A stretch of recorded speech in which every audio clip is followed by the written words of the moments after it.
Estamos aqui para mais um episódio do Podcast do Jovem, onde eu, Thomas Sampaio, mais conhecido como o Jovem do Vinho, entrevisto personalidades do mundo do vinho no nosso país. Gostaria de mandar um agradecimento especial para os nossos patrocinadores, como a Tanino Glass, que patrocina não só o Jovem do Vinho, mas também o Podcast do Jovem. E vocês já sabem, essa temporada é de produtores brasileiros. E vocês também já sabem que nos últimos episódios eu tive o prazer e a honra de dividir a mesa com uma pessoa que é muito querida na minha vida, que é o Cris, proprietário aqui da Casa Vivá, onde estamos gravando.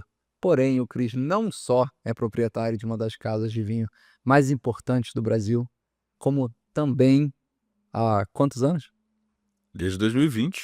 Desde 2020 é vinhateiro e tem um projeto bastante especial que cada safra que eu provei se mostra mais interessante, mais expressivo, mais vivo, mais excepcional, eu acho que é a palavra correta. Tanto que, muito em breve, teremos uma surpresa aí para o pessoal de casa de maneira conjunta. E esse episódio vai ser um pouco diferente, porque eu não vou dividir a mesa com o Cris e com um convidado, eu vou dividir a mesa com o Cris para ele contar um pouquinho do projeto dele, que me emociona e que eu acho que merece um espaço nesse podcast para ele contar um pouquinho da trajetória dele, que é uma trajetória muito única, muito peculiar e muito especial. Eu não vou nem falar bem-vindo, porra. Que bom ter você aqui. Cara, que maravilha, cara. Eu não te agradeci ainda publicamente porque eu estava na co-entrevista, mas, cara, é um negócio, é incrível te receber aqui.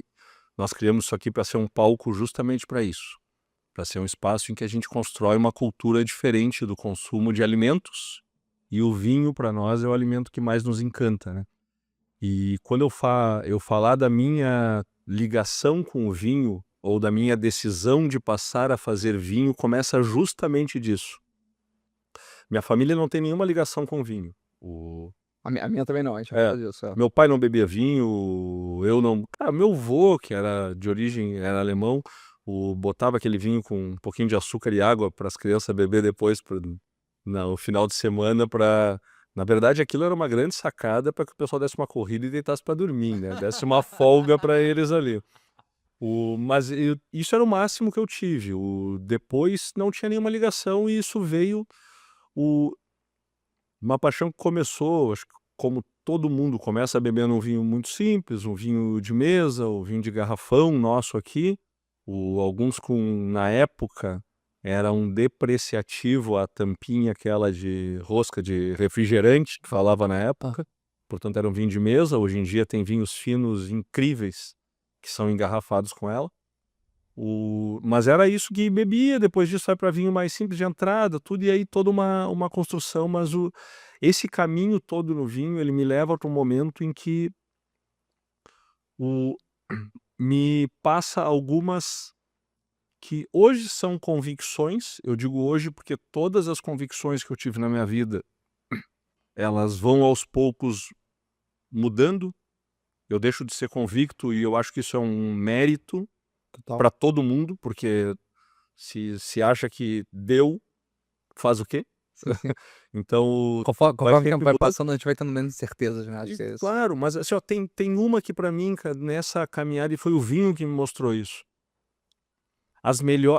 Eu tenho uma vida hoje com a Kelly, minha mulher, minha sócia desse projeto todo aqui, e muito do nosso casar, não de casamento, mas do nosso casar, da gente se encontrar, vem de que nós nos realizamos comendo e bebendo. Claro que não é comendo e bebendo parado, sentado com um prato e uma taça. É comendo, bebendo e compartilhando esse comer e beber com a mesa. Perfeito. Com pessoas que interajam nisso, que sejam interessantes, isso une. Então, esse sentimento é muito do que nos uniu. E disso foi nessa caminhada que foi um descobrimento conjunto que para mim é, até hoje, cabal. As melhores sensações que nós podemos ter vêm da natureza. E o vinho me mostra isso porque eu passei a ter as melhores sensações que eu tenho lembrança na minha vida a partir dos vinhos de vinificação natural que eu bebi. Os vinhos naturais que eu bebi. As sensações que eles me deram e sensações de, pô, se emocionar com o que tá bebendo, se reportar para aquele lugar. Então, para mim, o vinho, e é o que me encantou e fez eu dar a guinada que eu dei na minha vida, é porque o vinho é o alimento que consegue transportar com ele não só um lugar, como uma cultura. E tu ter a oportunidade de estar sentado aqui dentro da Casa Vivá, estar sentado aqui no Brasil, e abrir uma garrafa, botar na taça, cheirar e te sentir lá em Campos de Cima da Serra, com aquela brisa no rosto, com o cheiro da vegetação nativa, que é o bioma deles chegando, perceber aquilo e colocar na boca e te reportar para aquilo. Cara, para mim isso é uma... É a ideia de ver a paisagem do que você tá bebendo, né? Exatamente. E eu acho que o vinho consegue carregar isso. Para mim ele é o único alimento que carrega isso. Justo. Os outros alimentos, cara, cada um carrega uma coisa, outros são maravilhosos, mas o vinho ele consegue te transportar para aquele lugar, para aquela safra, para aquele momento em que quem o fez decidiu colher a uva, decidiu a forma que ia vinificar e transformar aquilo até chegar, acompanhar a transformação. Quem transforma não é o vinhateiro, quem transforma é a natureza. Mas o acompanhar até chegar naquela transformação e ali tentar, isolando do oxigênio, bloquear aquilo e distribuir para as pessoas para que elas pudessem... Então, para mim, essa é a mágica do vinho. E foi isso que eu demorei um pouco para me dar conta, mas que fez a minha vida, ainda quando eu não trabalhava com o vinho, passar a eu me dedicar muito tempo e todo o recurso que eu conseguia juntar para justamente viver esses momentos, viajar pelo mundo, viajar pelos diferentes lugares, pelas diferentes culturas, pelas diferentes mãos, sentado dentro da minha casa, sentado num lugar, sentado com alguém, tudo. Essa foi eu demorei para me dar conta disso, mas quando eu me dei conta disso, não tinha dúvida que o que eu tinha que fazer era virar a minha vida e passar a fazer vinho. Mas essa é a parte que eu não entendo, e eu não entendo por um motivo. Eh, Você é um cara obcecado por vinho, assim como eu sou. Você é um cara que investe todos os seus recursos, investe, uma palavra Hum. que a gente falou aqui no podcast com o Diego Pra não dizer gasta, para não né? dizer gasta, em que a gente poderia ter muito mais dinheiro no banco do que a gente tem hoje, só que a gente gastou, investiu isso para virar urina, porém antes disso prazer e experiência. Eu acho que é um pouco E memória. claro que é super importante. Mas o ponto é, uma das perguntas que eu mais recebo, visto a minha relação com o vinho, é se eu me vejo fazendo vinho. E eu sempre respondo que por hora não, porque eu não tive nenhum motivo para começar a fazer vinho. Eu tenho interesse no Covedo Jovem, que é um projeto que me dá uma alegria tremenda, mas que eu boto o nome do produtor no rótulo justamente para deixar claro que não fui eu que fiz. Eu não almejo, como a gente sabe que acontece, das pessoas: "Não, eu que vinifiquei". Eu não vinifiquei nada. Eu dei 2 pitacos ali, mas quem vinificou foi a pessoa que é boa disso. Eu sou bom de provar vinho, por acaso é minha vocação. Mas eu não tenho ainda esse chamado, essa vontade, esse interesse em fazer vinho. Você, por outro lado, mesmo com um estabelecimento como a Casa Vivá, você mesmo como um cara que tem uma litragem absurda, que já viajou, que tem experiências, você teve esse chamado para fazer vinho. E eu não entendo até hoje o porquê. É que na cronologia é um pouco diferente o que acontece na minha vida, né, por mais que a gente tenha falado, não é fácil de enxergar. Em 2017, a Kelly chega em casa e eu tô de novo com vinho, bebendo, anotando, conversando em grupo, trocando foto, e ela me diz a frase que foi a frase que virou a minha cabeça para eu olhar para isso. Essa parte eu lembro. Conta aí pro pessoal de casa de novo. Pra quem, se você não assistiu a segunda temporada do episódio com o Cris sobre a Casa Vivá Estabelecimento, esse é o momento que você o faz, mas Pro pessoal que tá Cruza um assistindo. pouquinho as duas coisas, porque uma tem a ver com a outra, né? A Casa Vivaz só existe porque existe a Vivaz. Tá. Então, a Kelly chega e me diz, cara, ela literalmente, cara, não dá mais. O tempo que tu dedica ao vinho e o dinheiro que tu coloca no vinho e tu não monetizar nada disso, não faz sentido. A conta não fecha, a conta não fecha. Pum. Cara, eu não tinha até então pensado nisso. Quando ela me fala isso, sempre presto muita atenção no que ela fala, abre uma janela e diz, opa, vou estudar esse negócio. E aí eu começo a estudar o mercado do vinho, como eu nunca tinha estudado. Quando eu estudo o mercado do vinho, eu vejo algumas possibilidades. Vamos lá, começo a estudar o mercado do vinho decidido a trabalhar com vinho. Perfeito, Eu tomei a decisão, ela tá certa, eu quero trabalhar com vinho. perfeito. Começo a estudar o mercado e começo a olhar, onde é que eu posso me colocar aqui? Do que eu vou olhando, eu vou, estudo, e, cara, loja, o importador exige muito recurso imobilizado, investido, que eu não tinha, é muito alto para ter um importador que dê de fato um giro. Loja desde 2017 é uma incógnita, o vai e vem, tu chegou a ter e-commerce de vinho, tu sabe como é que funciona isso, Total. Então é um negócio, produção de vinho, se produzir bem, dá pra gente viver disso. Se der certo a produção. Pô, cara, como é que eu vou fazer vinho? Fazer vinho deve ser um negócio. E aí o primeiro movimento que eu faço é pensar o seguinte: existem pessoas que, no movimento que existe no Brasil, pessoas que sabem fazer vinho, que fazem vinhos interessantes, que entregam vinhos que me realizam e que eu considero, e que, cara, fazem de quantidade muito pequenininha, que não tem canal de distribuição, que não tem marca, que não conseguem escalar a produção. Com o meu conhecimento, com a experiência que eu tinha, o que eu posso fazer? Eu posso me associar com essa pessoa, ela faz o vinho, claro que eu acompanho, estou junto, porque vai fazer parte, é o que eu vou fazer da vida, e a partir daí eu faço o restante e coloco no mercado. Uma frase que é recorrente entre os produtores de vinho, claro que de quem sabe fazer vinho é fácil, difícil é vender vinho. E Perfeito. eu ouvia isso desde o início de pessoas que, para mim, Uma referência. eu respondia para elas justamente isso. Cara, é fácil para ti que sabe fazer vinho. Perfeito. Como tu sabe fazer vinho e tu faz vinho, tu não vende vinho, tu acha difícil vender vinho. Pô, eu vou vender vinho.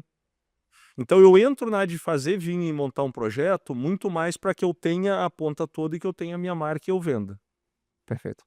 No decorrer disso, que eu começo a estudar, acompanhar a vinificação e a fazer, que eu enveredo e que eu vou dizer, cara, eu posso fazer. Se eu posso fazer vinho, eu quero por quê?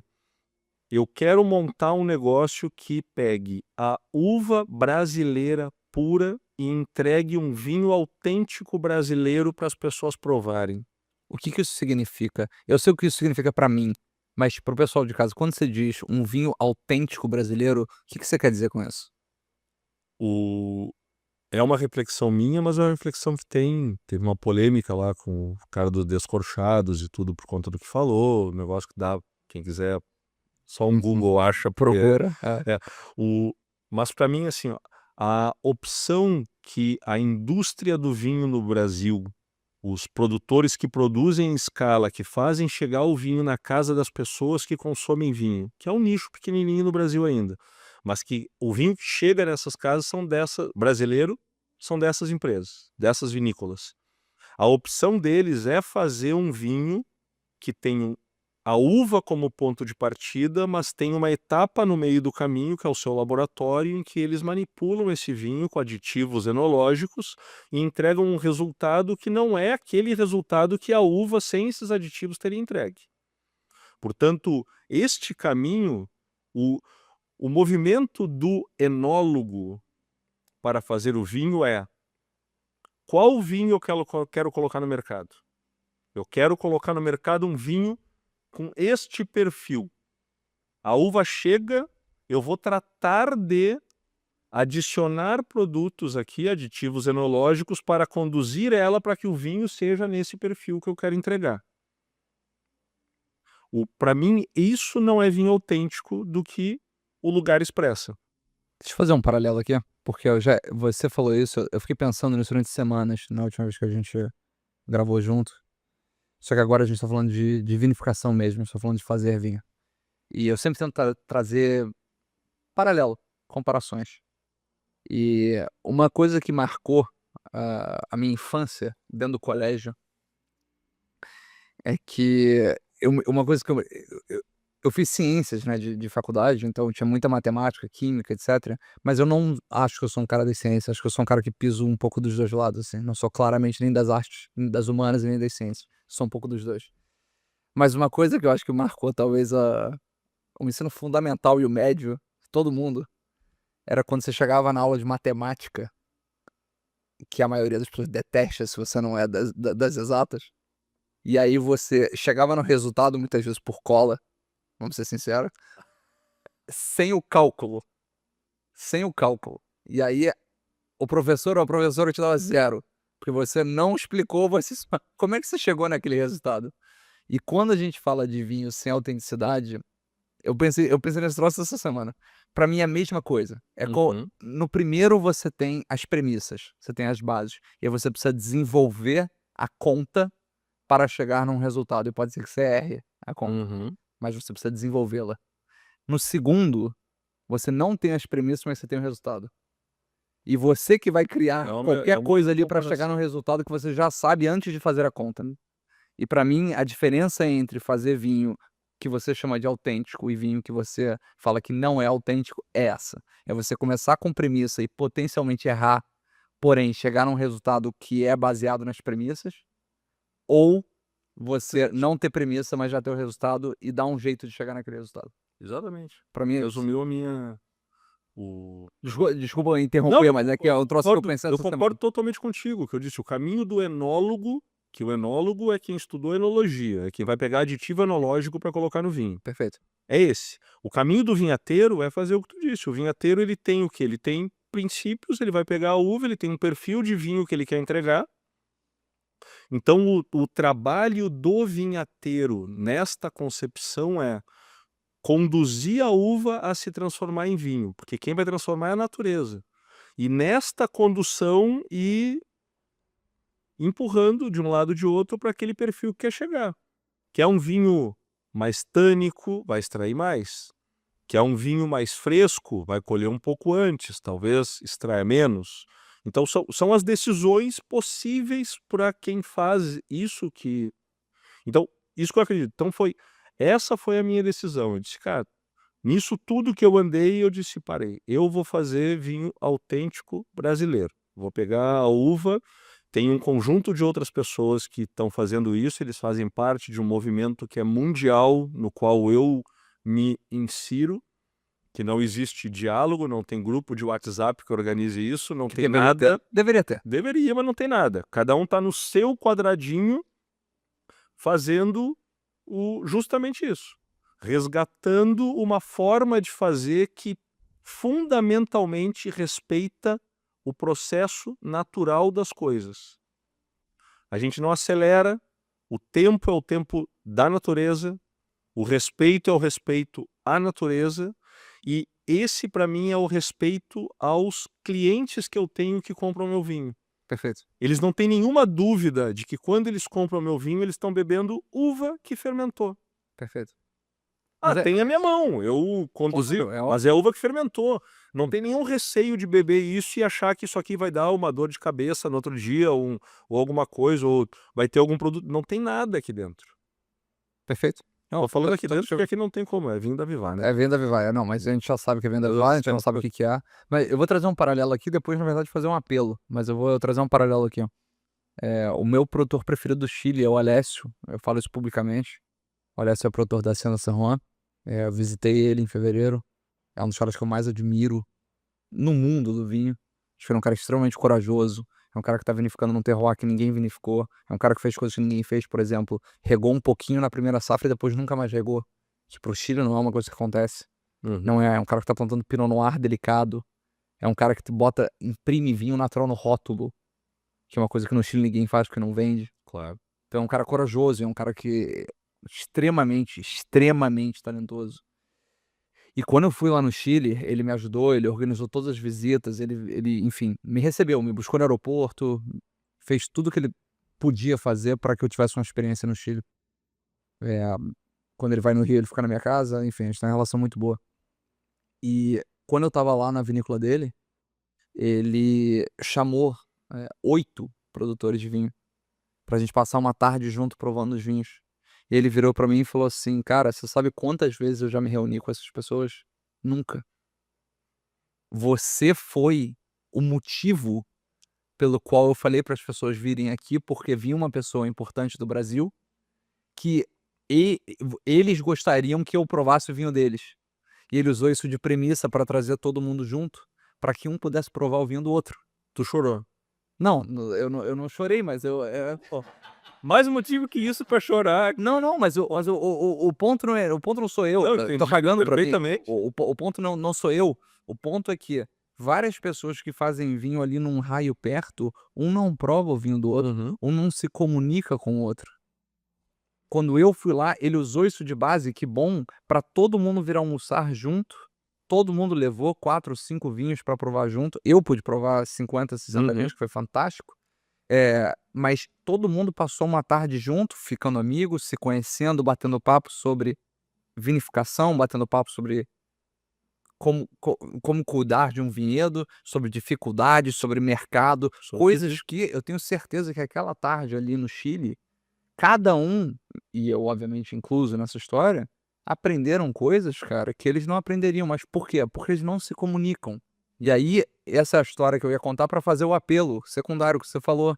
Cada um tá no seu quadrado. Eu vejo isso no Brasil, as pessoas se gostam, as pessoas bebem vinho, né, os próprios bares de vinho natural que existem por aí, aqui, Vinoteca, Bevelino e vários outros, Plu, lá em São Paulo, da Ana Lu. Eh eh, Existe muito pouco, eu acho, no Brasil, do ponto de vista de fazer vinho, essa troca, cara, do tipo: "Cara, passei por essa dificuldade, tô me ferrando aqui, tô sentindo isso aqui de mercado." Assim, como é que não existe um grupo de WhatsApp Uhum. de produtores aqui do Rio Grande do Sul, em que só tem produtores trocando ideia? Eu não consigo entender isso. Tu sabe que eu dentro disso, assim, voltando na minha construção, tá, eu decido fazer vinho, por conta desse conjunto aqui do, vamos dizer assim, o são as minhas motivações para. Passo a estudar fazer vinho e nesse estudar, a maior facilidade que eu tinha era acompanhar a produção dos produtores gaúchos aqui. Claro. Então eu circulo entre eles, passo a conhecer todos esses produtores que Muitos deles que sentaram estão aqui e que estão aqui atrás, estão aqui exatamente. atrás na minha casa hoje, e vinifico, acompanho a vinificação deles, conheço tudo isso, foi a minha caminhada de aprendizagem. Eu fui, acompanhei na Itália acompanhei na França, mas acompanhei diferente, não era dentro de casa como eu estava com eles aqui, mas acompanhei, peguei referências e tudo, óbvio. Disso, em 2020 eu faço a minha primeira colheita. 2020 começa o projeto Vivar. O projeto Vivar começa, 2020 foi uma safra diferente aqui no Rio Grande do Sul, uma safra em que teve não veio a chuva, a maturação de açúcares subiu de uma hora para outra Fenólica. rapidamente, a fenólica ficou para trás, mas era tanta maturação que todo mundo colheu com uma maturação fenólica avançada e os açúcares muito mais avançados. São vinhos todos mais alcoólicos, mais safra 15 da Borgonha, digamos Na assim. verdade, pra mim, pra mim é mais de 18 do que 15, mas tudo bem. Mas é que 15 foi o primeiro susto deles, né. 15 é músculo, vai sim, eu Na entendo esse ponto. 18 teve alguns que já escolheram como fazer, porque já tinham tido o susto de É 2015. justo. É que 15 eu não pego tanta fruta sobremadura, eu pego músculo. Mas Isso, sim, eu entendo o seu ponto, exatamente. eu entendo o seu ponto. Mas foi mais ou menos isso que aconteceu aqui, foi um susto geral, assim, né. Então foi ali que eu comecei a fazer vinho.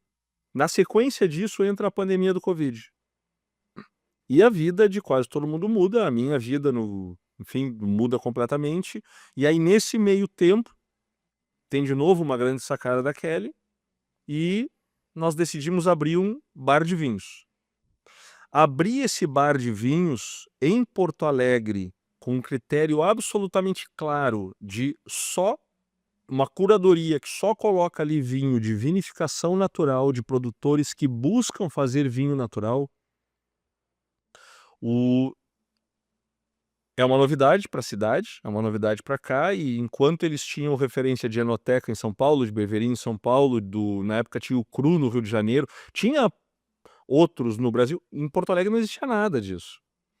Na hora que eu faço isso, a Casa Vivaz se torna um ponto de encontro desses produtores, porque alguns deles moram em Porto Alegre e fazem a sua vinificação na Serra, onde for, e alguns deles vêm a Porto Alegre seguido, porque é muito perto.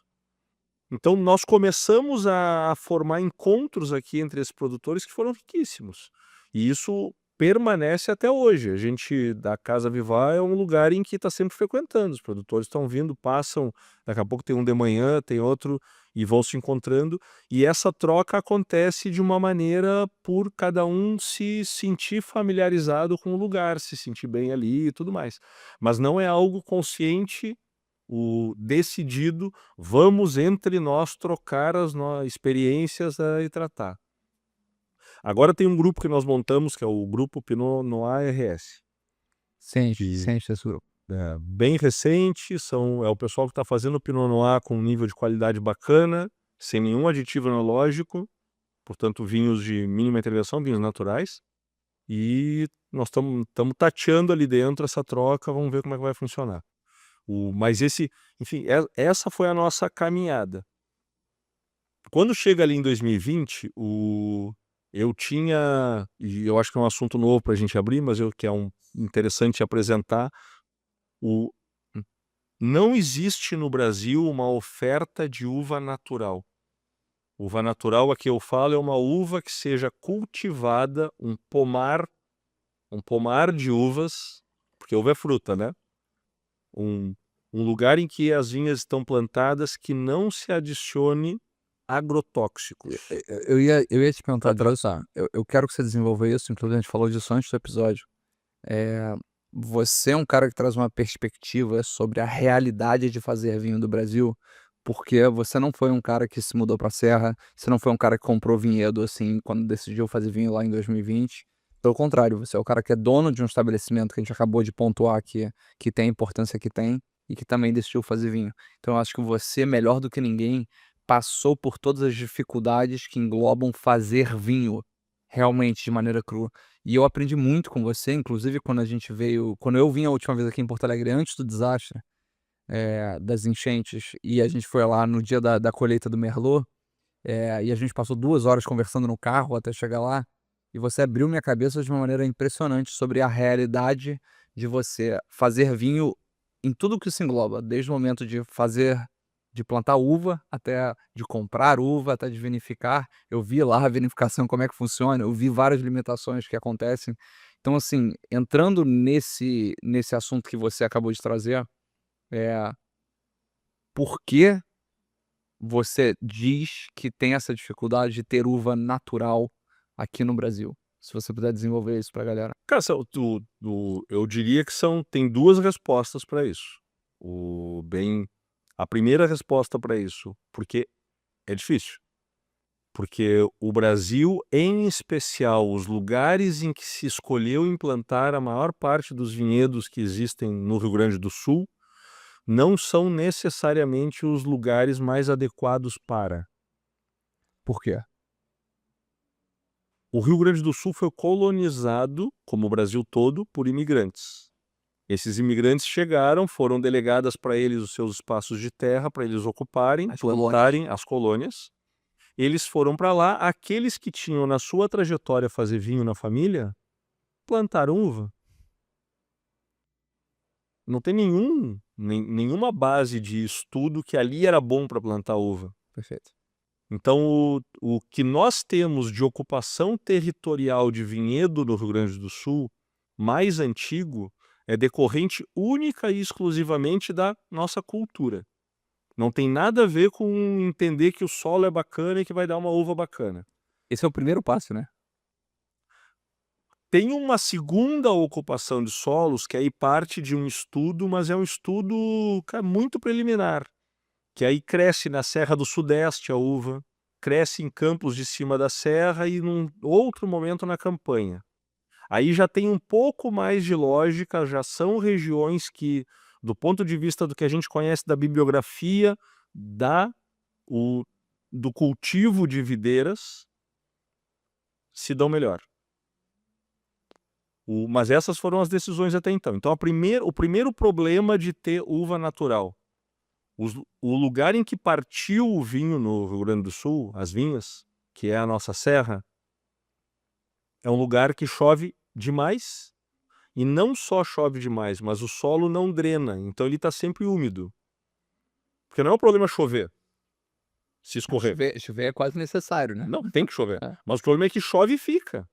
E aí fica tudo úmido. E aí na umidade o que prolifera? Umidade, temperatura, começa a chegar perto da hora da safra, tem umidade, tem temperatura, o fungo toma conta. Então é difícil a condução natural. Mais difícil ainda, e aí é o segundo ponto, então um é que é difícil, o outro que é a opção. A opção de implantar grandes áreas de videira sempre vai gerar desequilíbrio no ambiente. De ecossistema. Gerou desequilíbrio no ecossistema, todas elas estão muito mais vulneráveis. O fundamento do desequilíbrio está relacionado ao que tem de nutriente no solo. O solo não tem naturalmente nitrogênio. O que puxa nitrogênio para o solo são alguns tipos de plantas que no seu processo de vida, de fotossíntese, de tudo que está vivendo, coloca nitrogênio ali dentro. Como várias leguminosas, por exemplo. Exatamente. Então, se tu tem um ambiente que está equilibrado, ele vai ter tudo para todas viverem. Se não tem um ambiente equilibrado, vai faltar. Perfeito. Se falta, compensa. É a mesma Anualmente. mesma coisa que nós fazemos com o nosso corpo, né? A gente não se alimenta bem, aí a gente vai lá no médico, aí o médico diz, tá faltando vitamina tal, tá faltando magnésio, tá faltando tal coisa, a gente compra a cápsula e toma. A gente dorme pouco, toma um café desse tamanho na hora de acordar, porque dormiu pouco. A gente tá cansado, bebe um energético. Então, são as compensações que se faz que é evidente que nós não fomos feitos. A natureza não foi feita, a videira não foi feita para isso. Perfeito. Então, na hora que a gente tira a naturalidade dos processos, nós alteramos os resultados. Perfeito. Dessa videira plantada em larga escala, que precisa de aditivo nutricional para poder crescer, docear o folhar e poder ter fruta, que vai desequilibrar e vai entrar mais fungo, vai entrar mais praga, vai entrar mais doença, vai precisar de outras coisas para ir corrigindo. Ela tá frágil, né? Não tem jeito. Tá frágil, ela não tem proteção, ela tem só Cara, e é igual a gente. Mas tem uma outra consequência disso, que é uma consequência que para mim essa é a diferença que quando a gente diz que o vinho vem da uva e que portanto a uva, nós vimos ontem à noite um Cotô Champenois do Benoît Larraille. Benoît, exatamente. Benoît Larraille, impressionante. O Benoît Larraille ele não fazia vinho de um vinhedo totalmente natural. Ah, não sabia. Não fazia. Ah, eu não sabia. Quando ele converte o vinhedo dele, ele é um dos que declara... Benoît Larraille é um produtor em Champagne, Bouzy, um Grand Cru de Champagne, que faz champanhes maravilhosos, que há, não me lembro há quantos anos, 2, 3, ganhou o melhor vinhateiro da França, na França. Eu não sabia disso, não. Sim. Ah, é? O Benoît Larraille, quando ele converte o vinhedo dele, ele diz e conta: o meu vinho passou a ser melhor quando eu passei a ter uvas puras. Por que isso para mim é tão, para quem está é tão lógico? Na hora em que tu tem um ambiente pobre nutricionalmente, em que tu coloca 1, 2, 3 NPK, 3, para que isso seja suficiente para gerar fruta, vai sair uma fruta pobre. Porque a riqueza da fruta, a riqueza da uva para expressar tudo isso do conjunto, ela está relacionada àquele conjunto de coisas que ela tem acesso no solo. Perfeito. Que nem nós. Claro, mas isso é o que eu sempre falo. Eu sempre comparo vinho com pessoas. Eu acho que a gente fala da personalidade de um vinho da mesma maneira que a palavra, a etimologia de personalidade vem de pessoas. Então eu sempre comparo um com o outro, mas isso serve para videira também. Quando a gente está cansado, quando a gente está se alimentando mal, quando a gente está trabalhando demais e não consegue descansar, a gente está muito mais suscetível a pegar uma gripe, a pegar uma virose, a ficar doente, Uhum. né. Por exemplo, eu que corro longas distâncias, cara, quando eu tô cansado numa semana que atualmente virou rotina, eu faço um treino longo, eu não consigo me recuperar, eu fico muito mais fadigado, porque eu não tenho a energia necessária. Então, com vinho é a mesma coisa, com a videira é a mesma coisa, entendeu. Exatamente. Se ela não tem os nutrientes necessários, ou você vai corrigir, ou você vai ter problema. Não tem, você tá muito mais suscetível a esse tipo de coisa. Exatamente. Aí colhe uma uva pobre e faz o quê? Corrige, Corrige. Então pra mim, assim, ó, toma remédio, né. a dificuldade então a dificuldade de ter uva natural no Brasil, ela está relacionada a uma dificuldade dos lugares em que nós escolhemos de fato, a uma dificuldade que é o nosso ambiente, que é a nossa pressão que tem, nós temos fungo, nós temos um clima úmido, é fato. Isso é uma dificuldade. Só que isso é uma dificuldade, no geral as plantas aqui sobrevivem, a videira, Vitis vinifera europeia é invasora, nós trouxemos ela para cá, ela não invadiu, mas foi Uhum, trazida, total. portanto ela não é adaptada exatamente a isso. É recente, com o tempo ela vai se adaptar. Só que isso é um lado, o outro lado é a decisão de eu quero que ela se adapte e ela passe a crescer naturalmente aqui.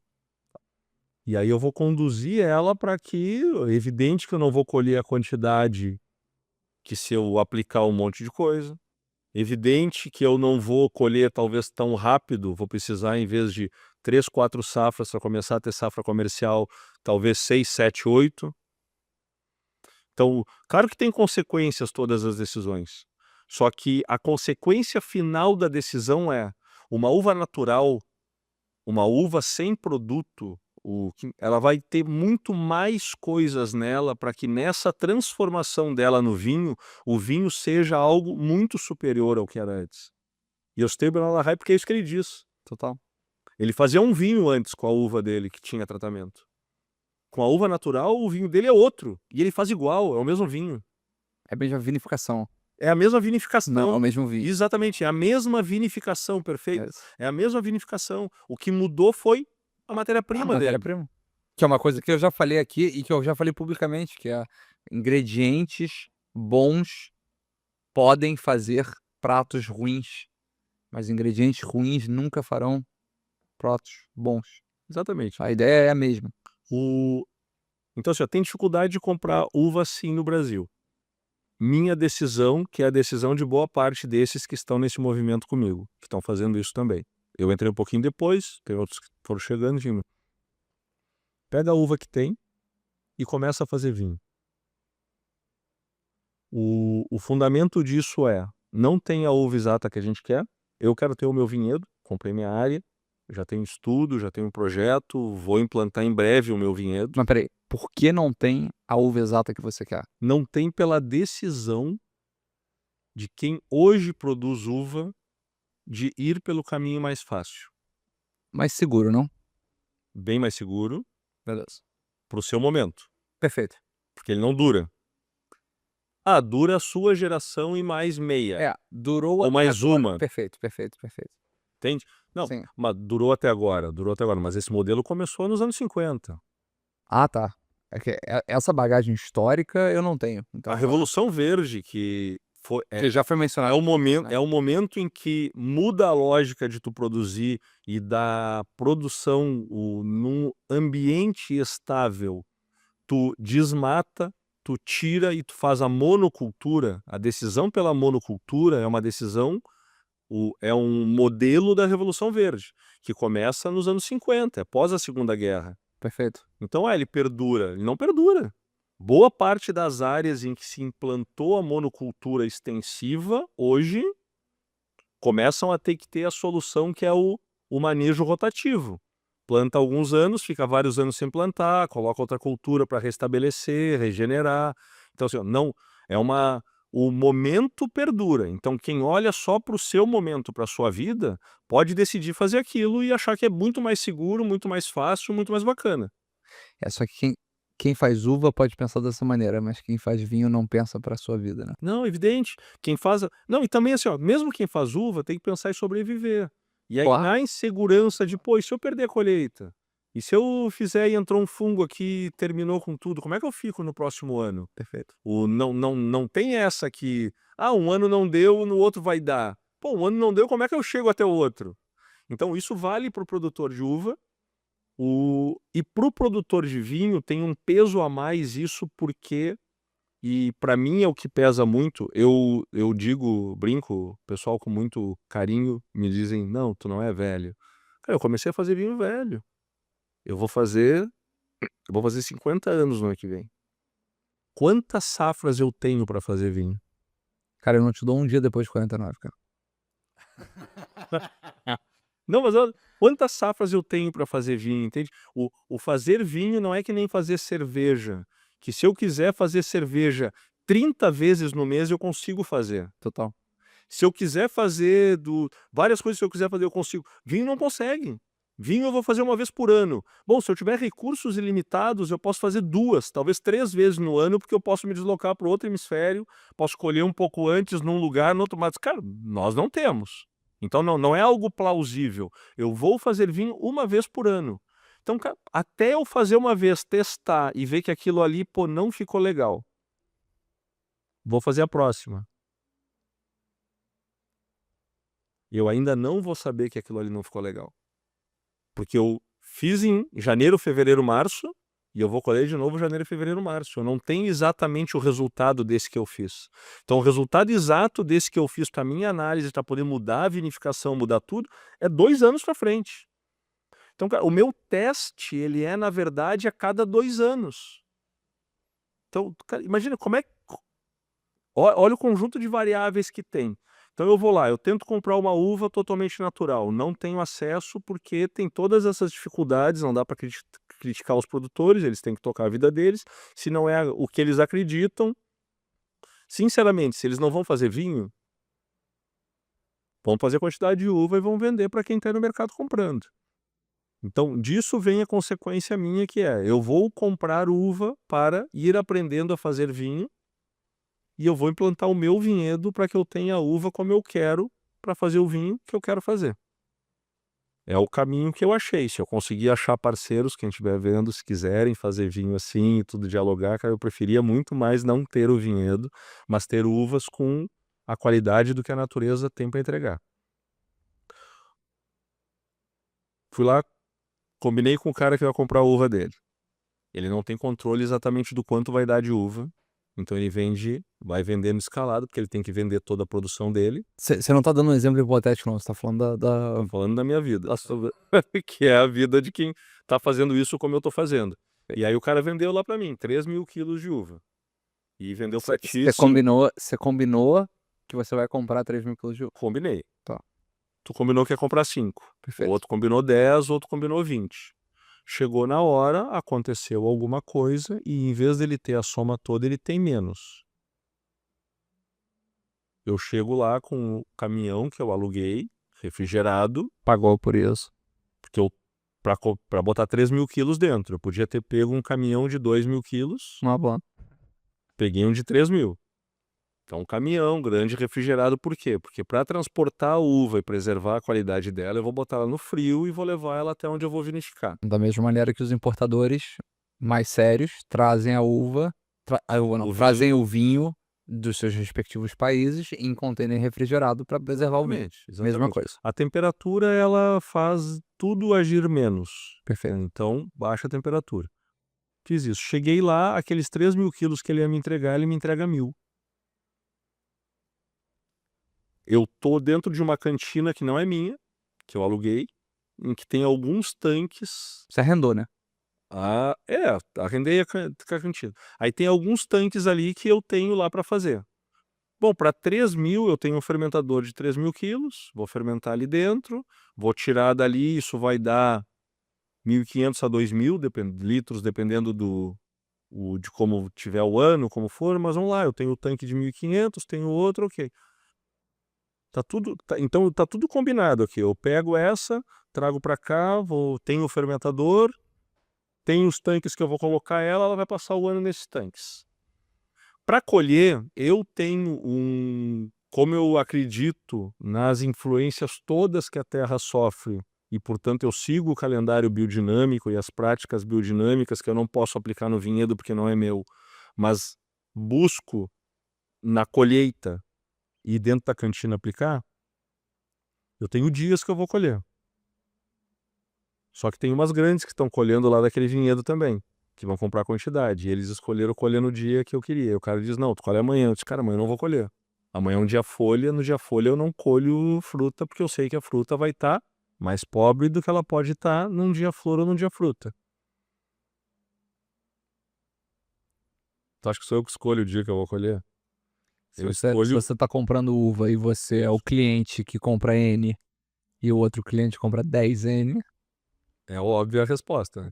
Então, assim, a dificuldade do ponto de colheita exato, para quem não tem vinhedo e vive nesse modelo de comprar uva para fazer vinho, assim, ó, é dada. Eu vou ter que me enquadrar no que é possível eu colher. Nem todo ano eu vou colher aquilo do jeito que eu quero. Colhi, coloquei no caminhão, transportei. Cheguei num espaço que não é meu, que tem hora para trabalhar. Deu um problema no meio do caminho, o caminhão demorou, deu algum acidente na estrada, engarrafou. Ele era para chegar às 3 da tarde, às 4 da tarde, para a gente descarregar a uva, botar na câmara fria para vinificar no outro dia. E ele chega lá às 6:30 da tarde. A vinícola fechou. Porque os funcionários lá da fazenda, da propriedade, não são meus. Fechou. O caminhão tem que dormir parado no portão. Para uva tá tudo certo, lá tá refrigerado, a uva tá bem, só que eu vou pagar uma diária a mais do caminhão. E isso começa a impactar no meu resultado, na minha conta aqui final. Acordamos, entramos com o caminhão, descarregamos e fizemos o vinho.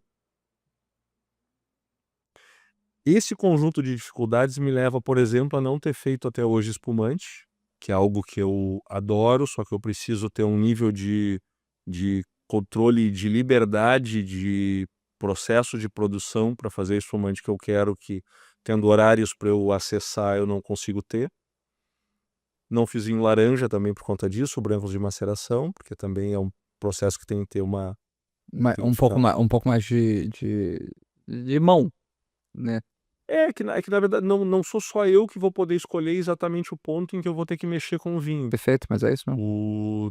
Num vinho branco, no vinho tinto, no vinho rosé, eu tenho mais facilidade nisso. Algumas horas não farão grande diferença nisso.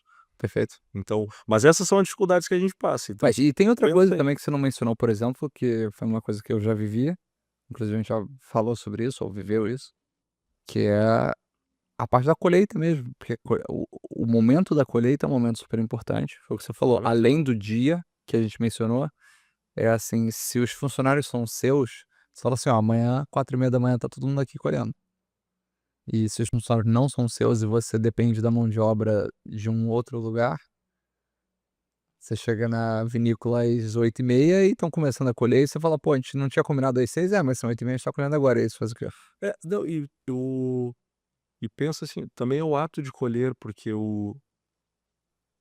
chegar no vinho que a gente quer, o preservar ao máximo o que a natureza colocou ali dentro para nos entregar, ela é uma sucessão de quase infinitos, não são infinitos, mas uma sucessão de detalhes. E cada detalhe que eu não cumpri vai fazer eu perder um pouquinho do que a natureza colocou ali. Um pouquinho. Perdeu só um pouquinho nesse detalhe. Ok, só que são 198, sei lá quantos detalhes são, que se eu perder alguns pouquinhos, o resultado vai ser um vinho. Quanto menos eu perder, vai ser um vinho com mais expressão. Perfeito. Na hora que a pessoa está colhendo, a caixa no chão, chega ali na videira, pega, colhe e joga a uva dentro, a uva já bateu, alguma baga já rompeu, E já começou a oxidar. já começa a acontecer. Não só a oxidação, mas o mosto, que tem açúcar, começa a conversar com o exterior, onde tem levedura, e as coisas, onde tem levedura, onde tem fungo, onde tem bactéria, Começa a fermentar e e as coisas começam a acontecer. claro. Então começa a acontecer. Ele não jogou, ele soltou, mas aí ele empilhou, botou 20 quilos, 25 quilos dentro de uma caixa. Já começou. Começou a amassar o que está embaixo. Eles demoraram na fileira para levar, para colocar dentro do caminhão que está frio. Já começou a... Então, Outra coisa mais simples, como pegou um cacho que não teve cuidado e a parte de dentro está toda podre, ou a parte de trás está toda podre, mas a parte da frente está bonitinha, pegou o cacho, tirou e misturou o podre com o que não está podre. Que acontece? esse na cantina a gente resolve, porque a gente Claro. tem a mesa ali na cantina que a gente vai selecionando o que entra, né? Quando a gente consegue fazer isso. Mas enfim, é um conjunto de dificuldades que prestar atenção nesses detalhes é que fará a diferença no que nós vamos receber aqui, ó. Se isso aqui tem uma acidez volátil que atrapalha a percepção de fruta e o que é bom aqui, é porque nesse momento, ao momento da vinificação, teve alguns detalhes em que eu descuidei. Perfeito. Tem volátil aí, não?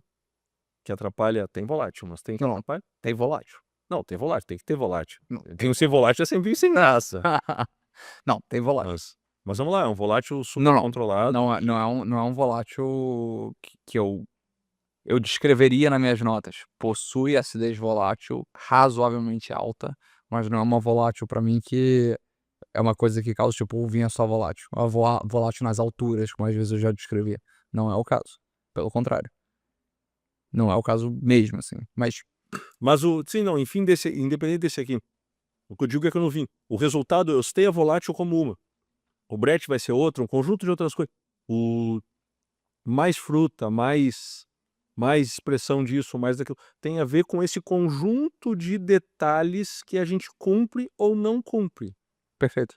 Na hora que deixa de descumprir algum, naquele ponto nós estamos perdendo um pouquinho. Mas aí eu vou trazer talvez uma parte um pouco mais eu vou chamar de esperançosa do futuro. Última vez que eu estive aqui em Porto Alegre, eu tive a oportunidade de visitar, juntamente contigo,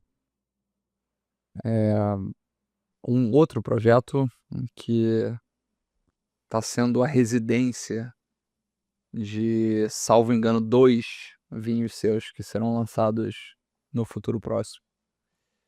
São E- 4, mas eu só falo de 2 porque tem 2 que eu não sei se vai dar pra lançar. Porra, mas aí eu nem provei os outros 2 aí, você vê, né? Os outros 2 estão escondidos, mas é que aqui é Pô, escondido de mim? como é o teu, cara, do mundo. Como é o teu aqui, o teu podcast, eu tô liberando. Mas Oh, Deus.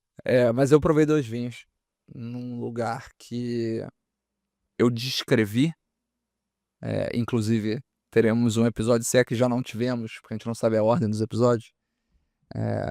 Eu descrevi quando eu visitei contigo, eu descrevi como o lugar mais eu descrevi como a vinícola mais impressionante que eu já vi no Brasil. cara, é a vinícola mais moderna do Brasil. Mas é a mais impressionante no sentido de uma pessoa como eu, que passei os últimos 2 anos viajando sem parar, que visitei 300 produtores ao redor do mundo, sei lá, esse ano. Que vi o que o mundo tem de melhor em termos de tecnologia, que visitei desde coisas como Louis Roederer, até produtores que você entra e você fala: "Cara, não é possível que o cara faz vinho aqui". E vinho bom. Coisas que no Brasil o pessoal ia chegar ali com, porra, o BOP pra fechar a vinícola, e lá o pessoal tá fazendo vinho unicórnio caro, entendeu, e de qualidade. Eu já vi o espectro inteiro. Eu nunca vi um nível de tecnologia tão inacreditável, tão preciso, tão brilhante, tão impressionante mesmo, como eu vi lá. Então você trafega, você transita Transita, é uma palavra melhor, em várias vinícolas do Brasil, aqui do Rio Grande do Sul, em que você compra uva de pessoas diferentes e você atualmente está vinificando em mais de um lugar. E eu já tive a oportunidade de visitar esses lugares. Quando a gente olha de uma maneira um pouco mais esperançosa, no sentido de você ter mais controle para fazer o que você acredita, não sei se você quer mencionar o projeto ou não, eu não mencionei propositalmente, fica a seu critério, mas quando você Não, vê uma pode, oportunidade... público. Bom, Pra mim é um orgulho estar lá e ele também gosta de que eu esteja lá, é uma então parceria. fica à vontade para desenvolver isso, mas assim, quando você vê um lugar como esse, como é que você acha que uma oportunidade como essa, que não é uma oportunidade de sorte, é uma oportunidade de trabalho, Uhum. como é que você acha que isso vai interferir com o futuro da Viva Vinhos Naturais? Ó, eu tenho muito claro para mim que usar a tecnologia disponível para que nós possamos aprimorar os processos que nós conhecemos é obrigação, é obrigação. A gente querer seguir fazendo vinho como eu faço, como eu fiz boa parte dos meus vinhos, da primeira leva que eu engarrafei, rotulei e coloquei no mercado, é o possível do momento, eu estou aprendendo, para mim vale, sai vinhos interessantes, nós bebemos os vinhos inclusive, bacanas, mas do ponto de vista do que eu busco não é isso. Isso chega lá, aquele tanque aberto, coloca a uva dentro, a gente pisa a uva ou desengaça ela, não tem controle de temperatura, não tem controle nenhum, se esquentou muito na rua, esquentou muito ali, a fermentação subiu. Cara, na hora de engarrafar, um engarrafamento lento, então a gente acaba expondo. Então é um conjunto de coisas, Uma série de riscos. uma série de riscos e que são riscos que nós sabemos o que vai acontecer. O vinho pode sair bom para a gente beber, mas ele será muito aquém daquilo que, se nós tivéssemos equipamento, tratamento e tudo para fazer sem exposição ao oxigênio, para fazer de uma maneira mais adequada, seria um vinho superior àquele. Então nós estamos perdendo o que a natureza carregou na fruta. É isso que a gente está fazendo. Porque são duas lutas aqui. Uma é a natureza carregar na fruta qualidade. E a outra é a gente pegar essa fruta e transportar para o vinho isso. Preservar no vinho essa qualidade toda. Então, assim, eu sou defensor de usar a tecnologia para controlar a temperatura, ambientes com temperatura controlada, prensa rápida para não ficar expondo, tudo que a gente puder controlar que não seja aditivar corretivos. Não é uva bem tratada. A oportunidade que o Paulo me deu de fazer os vinhos ali na Monte Astral, que é esse projeto que tu citasse, que eu ainda não sei dizer o que vai acontecer, porque eles não estão prontos. Mas estão num caminho... Estão num caminho bacana, são vinhos superiores aos anteriores que eu fiz. São Tecnicamente falando, independente de gostar mais ou menos deles, mas são vinhos superiores. Essa oportunidade é uma oportunidade, eu agradeço muito ao Paulo e à Fernanda por terem me propiciado isso. É um aprendizado meu também, porque eu entrei para um equipamento novo, estou colocando ele em ovos, que é tudo novo. Eu sei, eu provei. Isso faz parte dessa minha caminhada, que é o projeto Vivar. Vivar é uma palavra em tupi-guarani que quer dizer a força da natureza. Por isso que ela é o nome da vinícola E o nome da casa? da casa, porque a casa veio depois. Entendi. Então a decisão era fazer vinho, depois decidimos ter a casa. Então virou a casa da Vivar, que era a nossa decisão de viver. Né? Entendi. Então é esse o nome, porque o que eu busco, vamos dizer, o que eu persigo é pegar a fruta, pegar o que a natureza carregou e levar tudo para dentro do vinho. Então o que eu fico me cobrando como vinhateiro é como que eu consigo preservar ao máximo tudo aquilo que tem ali, que é fantástico, maravilhoso, porque volto lá para o início, as melhores sensações possíveis vêm da natureza. Pegar isso tudo e transportar para dentro do vinho. Aquela sensação do vinho que eu digo que o vinho me transporta para o lugar, me transporta para tudo. Pô, quando eu conseguir fazer um vinho em que uma pessoa pegue aqui e diga, pá, isso aqui me levou para tal lugar, para tal sensação e tudo, e é o lugar e a sensação de da onde veio aquela uva, esse é o momento em que eu vou dizer. Não, mas isso que você descreveu, eu acho que está em harmonia com tudo que você faz aqui dentro, por exemplo, na Casa Vivar. Eu sei que esse episódio é sobre Vivar Vinhos Naturais, você como Vinhateiro. vinhateiro, exatamente. Mas você vê isso nos ingredientes que você bota nos pratos aqui da Vivar e etc. Mas eu acho que a relação do ingrediente escolhido e o poder do ingrediente e o que você faz com esse ingrediente depois para conseguir expressar ele ao máximo no produto final, é exatamente o que a gente está falando aqui. Exatamente. E quando a gente fala disso, eh, visto que a gente está chegando no final do episódio, a gente tem que falar do que está aqui dentro. E aí?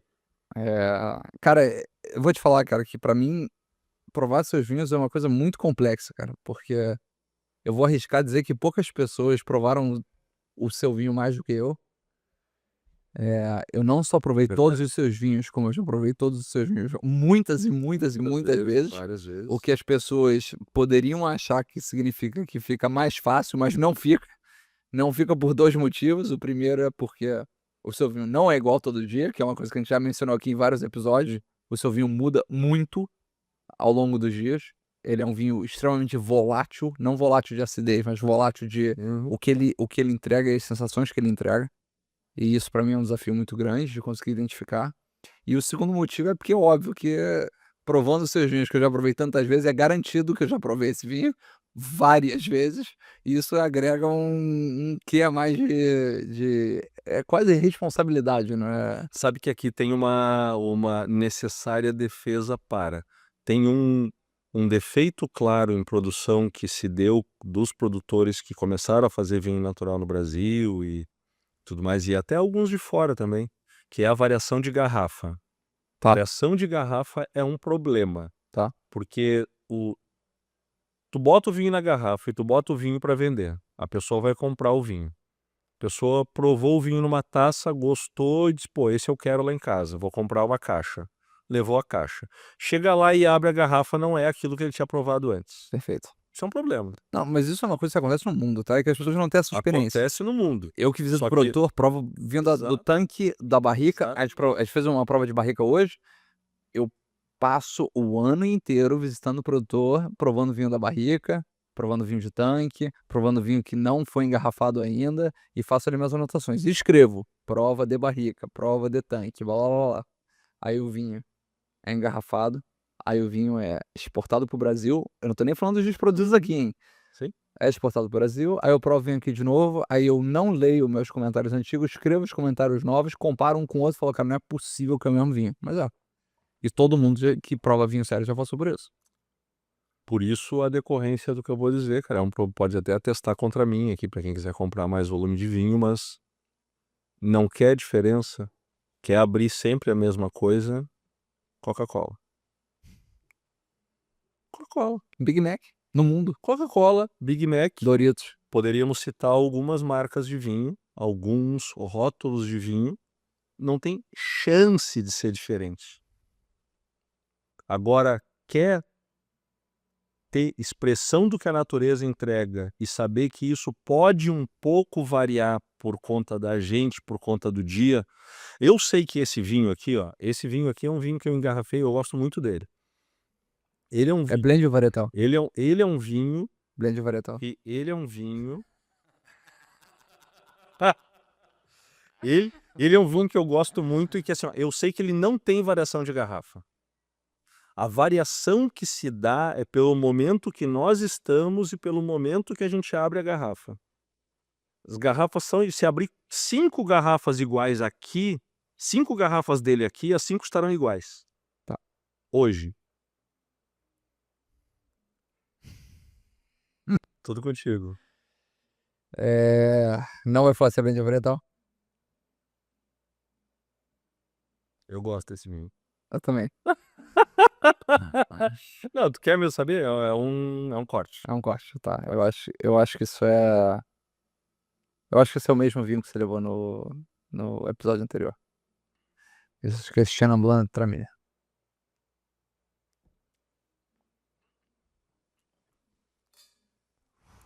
Sugestão só pra nós. Que vai poder fazer isso depois. Voltamos o Chardonnay Traminer. Fuck. Mas isso não precisa ir a público, cara. Não, É só cortar aí. Cara, não, cara. Olha só. Eu gosto de autenticidade, eu gosto de verdade. Pessoal de casa. Eu É gosto mesmo. É exatamente o mesmo. pariu, cara. Essa foi a minha escolha de botar aqui, porque é o mesmo vinho que eu levei quando eu fui falar da Casa Vivá. E a lógica ali era dizer que a Casa Vivá, ela entrega vinhos. Cara, vinhos simples, de produtores que estão começando, produtores jovens, só que é a primeira safra desse produtor, que no caso aqui sou eu, mas eu levei ele por quê? Porque é a primeira safra de um produtor brasileiro. E ao mesmo tempo levei o Romané Saint Vivant do Confurron 2011, que, cara, vamos lá, tem vinhos, óbvio que tem, mas é topo do mundo. Claro, Tu vai claro. pra onde dali, entende? Claro. Vai pra um outro. Mas Então, isso... isso era a Casa Vivá. Então, aqui é Vivá. Eu fiz questão de colocar exatamente o mesmo. Mas é engraçado você falar isso, porque E tu acertou. no último... Não, mas no último episódio, que você participou, obviamente não tô falando dessa temporada, mas a segunda temporada, aliás, se você não assistiu esse episódio, por favor, faça o favor, porque é um dos episódios que eu mais gostei de gravar na minha vida. Mas o ponto é, você falou, depois que eu passei uma vergonha lá ao vivo, que eu falei que era Barolo, o vinho que não era, assista o episódio, você falou que existem 2 jeitos de se acertar um vinho às cegas. Fala o Ou seu. porque aquele vinho te entregou exatamente o que o livro, basicamente é isso que você fala, que um livro te ensinou, A cartela. que a cartela, O o padrão do quadrado, mercado. o padrão do mercado te ensinou que aquela região, aquela casta vai te entregar, ou porque você já provou aquele vinho por Tantas vezes. tantas vezes que aquilo te remete a alguma coisa. Nesse caso aqui foi o segundo. Então não fui por casta, eu fui porque o organoléptico foi Mesmo. exatamente o que eu provei aquele dia lá, e eu falei: "É o mesmo vinho", e eu lembrava dele sendo Chenin Traminer. Então não foi porque eu vi Chenin aqui, foi porque eu lembrei do vinho. Então, Claro, claro. e existem essas 2 coisas que é bizarro, assim, do tipo, por exemplo, a gente já passou por isso algumas vezes, inclusive hoje, né, de você botar um vinho no nariz, provar e falar assim: "Não, eu sei que vinho é esse. Eu lembro desse vinho. A gente provou o vinho tal dia, o vinho estava dessa maneira, e eu lembro disso". A gente passou por isso hoje. Hoje. E é isso, assim, talvez o organoléptico, eu fiz organoléptico, eu não provei aquele vinho que você descreveu. Eu fiz organoléptico e acertei, Claro. mas você falou: "Não, Eu lembrava. tal dia memória. com você", no caso a gente estava falando do Diego, que já sentou aqui nessa cadeira e gravou com a gente já, tal dia a gente provou junto e vinha tal. Então, assim, é muito curioso que tem esses 2 jeitos de acertar vinho às cegas, né, ou você realmente, o vinho te leva exatamente para o que você aprendeu de livro, Claro. ou tem um boom sensorial ali que Cara, te mas o volta. aprender de livro é porque aí pegou um vinho que é completamente manipulado. Eu não vou concordar contigo não. Não vou pelo motivo pelo qual acertei o vinho hoje no almoço. Tá, tu tá certo. Não é porque esse é um ponto aqui, ó. A cartela geral dos vinhos, ela é uma cartela que parte de uma decisão de qual vinho eles querem plantar como sendo a marca daquele lugar, daquela casta, daquele país e tudo. Perfeito. Então, vamos lá. O Sauvignon Blanc chileno, ele tem uma marcação muito clara. Bastante. Pô, é só pegar o Sauvignon Blanc chileno. Maracujá, de gato. É uma decisão. Perfeito. É uma decisão. Tem gente que faz Sauvignon Blanc chileno e não é aquilo. Perfeito. Tô contigo. Bom, quando... Isso para mim é muito claro, tá? Isso que tu falasse que eu concordo também é que existem lugares, mas são poucos, mas existem lugares em que tem marcadores históricos do que são aqueles lugares. E, Por causa do portanto, solo, clima. naqueles lugares, mesmo aqueles que decidem manipular o vinho, eles manipulam só para qualificar a expressão daquele lugar. Tá bom, tá justo. São 2 coisas diferentes. Tá justo. Tá justo. Eu Voltando sigo à com o que eu falei, polêmica, mas você tá certo. voltando à polêmica do primeiro nosso episódio como Casa Vivá. Uhum. O vinho brasileiro é tão parecido genericamente, ele não é igual, óbvio que não é igual, nenhum vinho é igual, mas ele é tão parecido genericamente com o vinho chileno e com o vinho argentino por uma decisão do produtor brasileiro de querer disputar mercado com eles, Perfeito. Não por uma questão de terroir. não por uma questão de terroir. Não tô contigo. Portanto, é pela manipulação que eles fazem na uva que eles recebem. Perfeito. Então, por isso que eu falo da cartelinha, entende? Perfeito. A cartelinha de Vosne Romanée não será uma cartela decidida comercialmente. Ela é a expressão do que Vosne Romanée entrega. Por quê? Porque nós temos uma história em que Vônio e Romanée entregavam um vinho que o mundo queria. Então, na hora que entra o vinho moderno, ele não vai mudar isso. Ele vai buscar só tentar aumentar a produção disso. E, bom, aí mudou um pouquinho a expressão, corrige com aditivo. Eu tô contigo, 100%. Eu acho que essas duas escolas... Não. Vou proibir. Tá proibido. Não, tá proibido. A gente vai encerrar esse episódio aqui. Olha pra cor dele e vê se tu Ó, quer proibir. Eu vou fazer o seguinte. Eu vou te brindar. Ah, Eu vou te brindar. ah, Eu vou te brindar. E eu vou falar aqui que essas duas escolas são as duas escolas hoje que norteiam o mundo do vinho. E cabe tanto às pessoas quanto aos produtores decidirem se elas querem estar no meio de um lado ou de outro. Não existe certo, não existe errado. exato. Existe, como você falou, com humildade, a decisão que cada um quer seguir e o que realiza a si próprio, o que te faz feliz, o que te dá prazer.